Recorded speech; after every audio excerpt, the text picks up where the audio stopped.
Assalamualaikum warahmatullahi wabarakatuh. Perkenalkan, nama saya Badrudin dari Program Studi Pendidikan Sejarah dari STKIP Setiabudi Rangkas Bitung. Kali ini kita akan belajar tentang teori pembelajaran kognitivisme.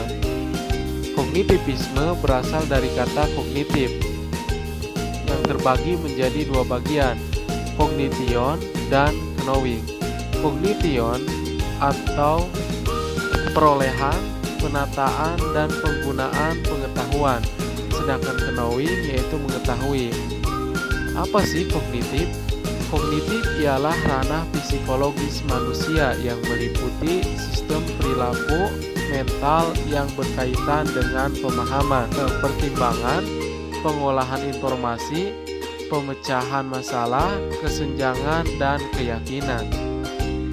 Teori belajar kognitif ialah suatu bentuk teori belajar yang berpandangan bahwa belajar adalah merupakan proses pemusatan pikiran. Ciri-ciri aliran kognitivisme yaitu mementingkan apa yang ada dalam diri manusia, mementingkan keseluruhan daripada bagian-bagian, mementingkan peranan kognitif, mementingkan kondisi waktu sekarang, mementingkan pembentukan struktur kognitif. Jenis-jenis teori belajar kognitivisme dapat terbagi menjadi tiga bagian, yaitu teori perkembangan menurut Jean Piaget, teori kognitif Jerome S. Bruner, teori belajar bermakna yaitu David Ausubel. Menurut Piaget, perkembangan kognitif merupakan suatu proses genetik. Artinya proses yang didasarkan atas mekanisme biologis, yaitu perkembangan sistem saraf. Dengan semakin bertambahnya usia seseorang, maka semakin komplekslah susunan sel sarafnya dan semakin meningkat pula kemampuannya. Perkembangan kognitif manusia berkaitan dengan kebudayaan.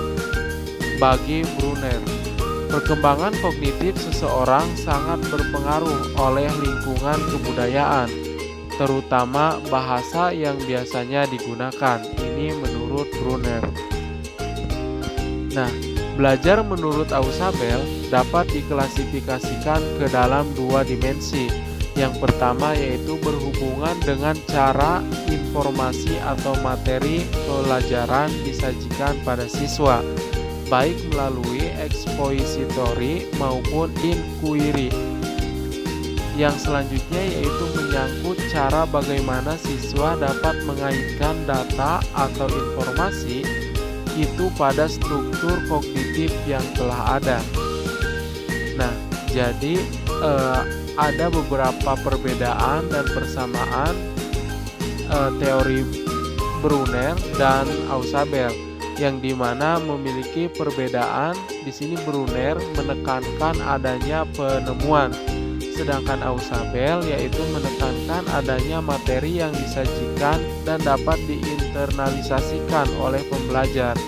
Sedangkan persamaannya yaitu keduanya menekankan belajar bermakna dan pemahaman. Aplikasi prinsip kognitivisme dalam pembelajaran. Pembelajaran akan lebih mampu mengingat dan memahami sesuatu apabila pelajaran tersebut disusun dalam pola dan logika tertentu. Penyusunan materi pelajaran harus dari yang sederhana ke yang rumit. Belajar dengan memahami lebih baik daripada dengan hanya menghafal tanpa mengerti penyajian. Adanya perbedaan individual pada pembelajaran harus diperhatikan. Nah, jadi dapat disimpulkan bahwasanya kognitivisme ini adalah proses belajar terjadi secara internal di otak dan meliputi ingatan dan pikiran.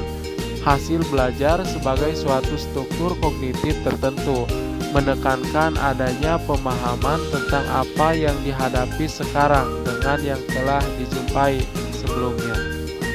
Mungkin cukup sekian pembelajaran kali ini. Saya Badrudin, wabillahi taufiq wal hidayah. Wassalamualaikum warahmatullahi wabarakatuh.